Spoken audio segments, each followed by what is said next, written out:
Hi అండి. ఈరోజు మా పాప రిషిక వంట చేస్తానండి. ఏం కర్రీ చేస్తావు మమ్మీ అంటే, నేను ఎగ్ రైస్ నాకు కావాలన్నది.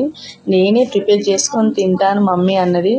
అంటే ఓకే అన్నాను. చూడండి, ఆయిల్ వేసినాక ఆనియన్స్ వేసింది. ఆనియన్స్ వేసి ఒక 2 పచ్చిమిర్చి అండి, అందులోకి 2 పచ్చిమిర్చి వేసి ఎలా కలుపుతుందో చూడండి.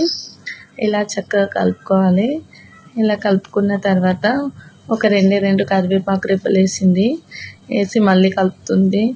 అది చేస్తుంటే నాకే ఎట్లనో అనిపిస్తుంది. 5 నిమిషాల తర్వాత ఉప్పు కూడా వేసింది. చూడండి, ఇట్లా సాల్ట్ వేసి మొత్తము కలిపేసింది. ఇలా కలిపి ఏమన్నా కాలుతుందా, మేము ఏదైనా హెల్ప్ చేయాలంటే ఏమొద్దు నేనే చేస్తాను అన్నది. నార్మల్గా లైట్గా పసుపు వేసింది. ఏం తింటావమ్మా రిషిక అంటే, ఎగ్ రైస్ తింటా నేను. ఎగ్ రైస్ నేనే చేసుకుంటా. ఎప్పుడు నువ్వే చేస్తా అంటావు కదా మమ్మీ, అలా కాదు, ఇప్పుడు నేనే చేసుకుంటా అన్నది.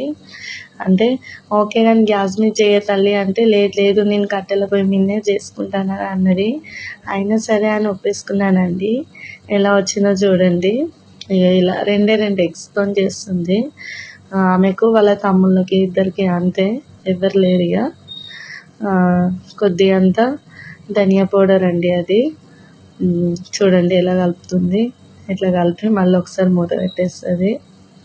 ఇలా మూత పెట్టి ఇంకా 2-3 రోజులు అయితే స్టార్ట్ అవుతాయి కదండి స్కూల్. స్కూల్కి వెళ్ళిపోతారు. అప్పుడు ఏవి ఉండేవి. అందుకే ఆమె హ్యాపీనెస్ కోసము ఒక 2-3 వంటలు చేస్తున్నాను. చూడండి, తర్వాత ఆమె వీలుంటే ఆమెతోనే చేస్తూ ఉంటుంది, లేదంటే నేను చేయక తప్పదు.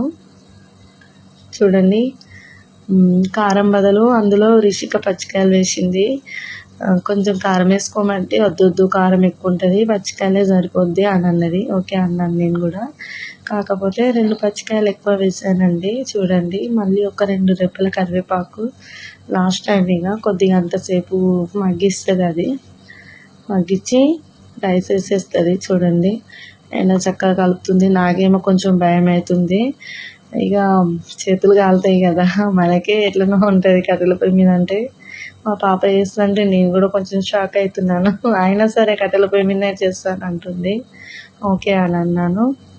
అన్నీ రెడీ చేస్తే ఆమెనే వండేస్తుంది. ఇట్లా చూడండి, ఎగ్ మొత్తం 5 నిమిషాల తర్వాత మంచిగా కలుపుతుంది. కలిపి రైస్ వేస్తా అంటే ఎంత సరిపడా తీసుకుంది రైస్ కూడా. ఇప్పుడే వేడివేడిగా రైస్ వండి తీసినాము. చూడండి, ఆ రైస్ కూడా వేడిగా ఉంది. ఏమో నాకైతే ఎట్లనో అనిపిస్తుంది. ఆమె మాత్రము ఉడుకుడుకు అన్నము కానీ ఏది కానీ పట్టి స్టార్ట్ చేస్తుంది. చూడండి, ఇట్లా మొత్తం రైస్ అంతా కలుపుకుంది. ఎగ్ రైస్ వేడివేడిగా రెడీ చేసింది. ఇప్పుడు ఆమెనే వడ్డిస్తుంది అంటండి. నాకు కూడా లేదు అది ఎక్స్పెక్ట్. ఆమెనే చేసేస్తుంది. ఎగ్ రైస్ రెడీ అయింది. చూడండి, ఇప్పుడు వాళ్ళ తమ్ముళ్ళకు కూడా ఆమెనే పెడుతుంది.